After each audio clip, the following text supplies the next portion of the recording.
keessa beekee jira paaswordii ummata kanaa jechuudha. Seerri biyya kanaas paaswordii ummata kanaa beekee jira.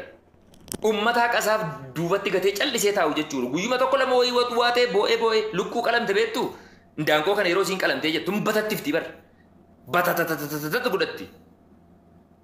Sakandii muraasa wayiiti wanni sun yoo guddate sakandii kudha wayiiti. Sana booda achumaan lubbuun keessaa baadumateera. Abbaan fedhu bishaan danfaan fedhu qorra irraa ciratee nyaata. Akkas taane nuti Oromoon wallaahi. Haqa guddaa keetii baasuun gaafaafu xiqqaa kee immoo abbuma fedhe gombisaa deema. Afaan qabattee taa'u yookaan rabbitti ol boo'u falli nu qabnu kana qofa. Malee kuni kallattii ittiin dubbatamu tokkoyyuu hin qabu. Tokkoyyuu jechuudha wallaahi. Tokkoyyuu.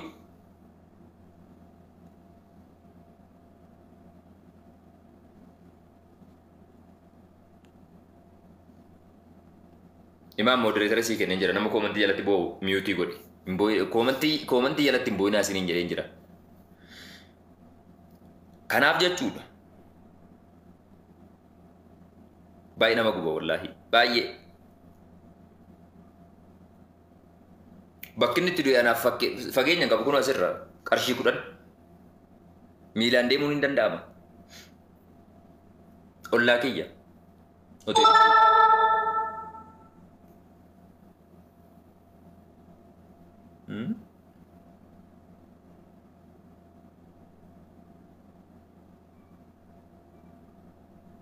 Gurbaa kaleessa fuuldura keenya olii gadi deemee taphatu.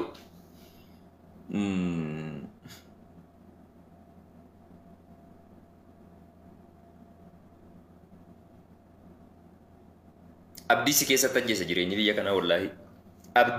Abdii waan jedhamu jechuudha. Future life jechuudha. Dhimma qabaachuuf dhabaachuu miti biyya kana keessatti obboleewwan kiyya. Dhimma sooromuuf rakkachuu miti. Dhimma beekuuf wallaaluu miti. Dhimma dheerachuuf gabaabbachuu miti. Dhimma furdachuuf qallachuu miti biyya kana keessatti. Wabii jireenyaa hin qabdu. Konkolaataa feete qabaadhu, mana feete qabaadhu, jireenya leekjaree akkamii jiraadhu. Lubbuun kee wabii hin qabu.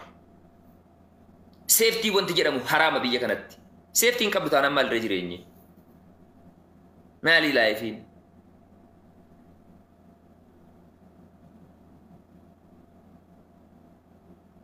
Hai.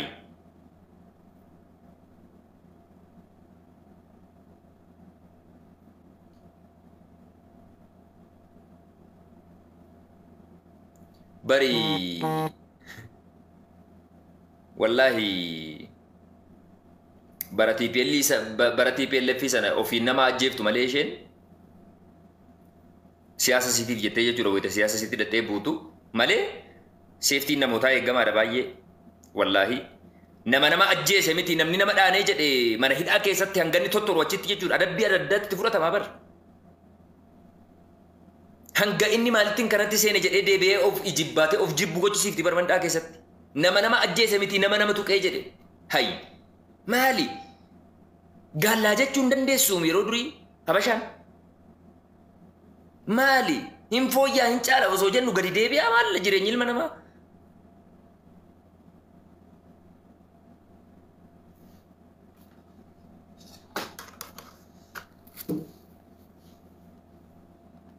Murtii inni kan isaanii hojjechuu yoo dadhabee jedhe murtee isa kan rabbitti kennannee ofii keenyaaf lubbuu keenyaa fi of eeggachuudha fallee jiru jechuudha.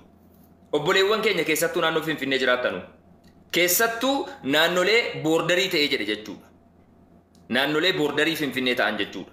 Ollaa Finfinnee ta'an naannoo shaggarii kana fa'i keessattuu. Of eeggadha obboleewwan kiyya. Kan nama eegu rabbi.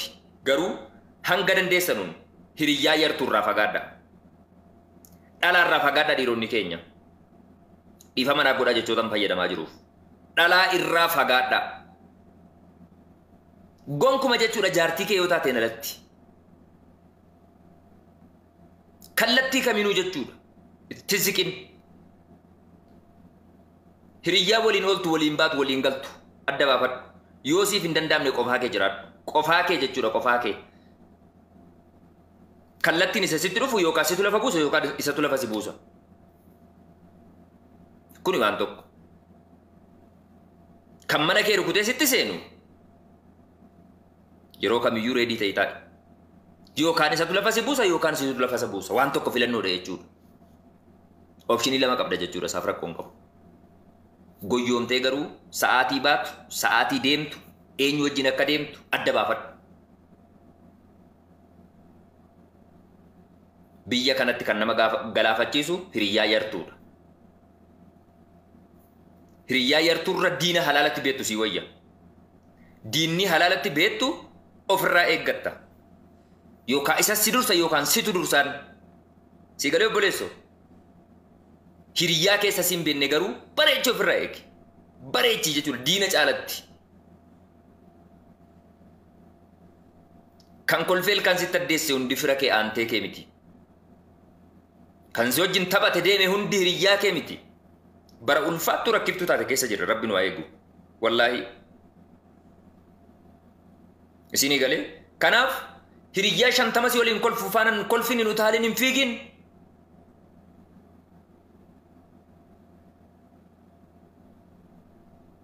Kophummaadhaan namni du'e hin jiru.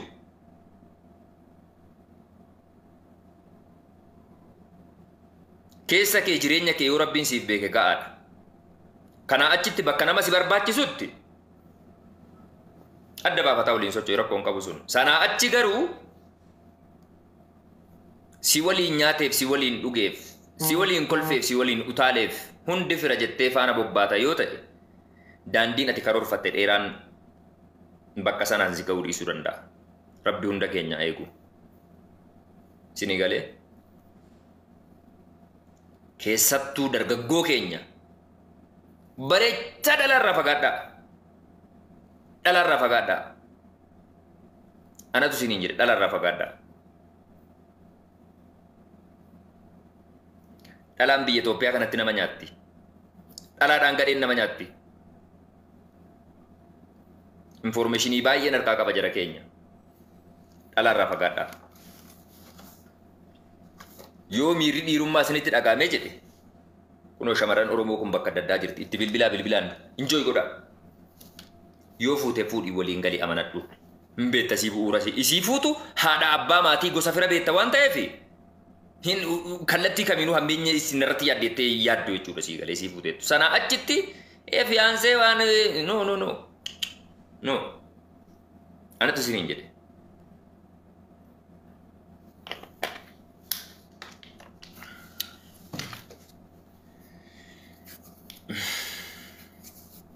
Waan dubbatan nama harkaa balleessa.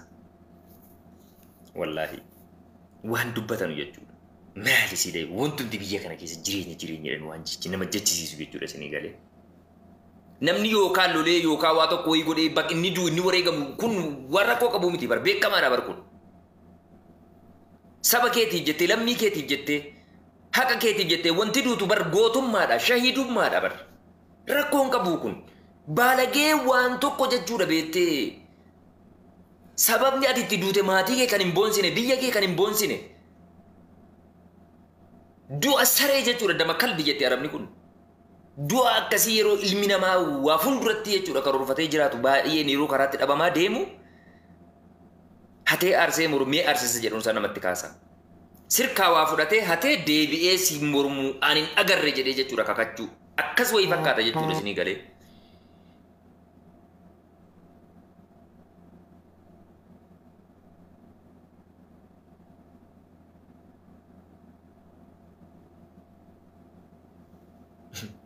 Mucaa tokko deengadda as naannoo Oromaa an jiraadhu jamoo soostii kana jechuudha. Ilmoo Oromoo mucaa sabboonaadha. Mucaan afaan Oromoo ajaa'ibatti dubbata. Mucaan isa wajjiniin hiriyyaadha jedhee inni afaan Oromoo dubbataadhaaf faana deemu jechuudha. Halkan wajjiniin mana dhugaatii dhaqan. Mucaan Oromoodha jedhee itti siqu sun saba biraati. Afaan Oromoo hin mammaaka hin geerara afaan Oromootiin dubbachuu bira darbee jechuudha. Saba biraati inni. Osoo dhugan inni mana gala osoo jedhuuni lakki takka turree asitti takka enjoy goonee dabarra sa'aatiin garaadha osoo jedhu lafti darbee jedhe.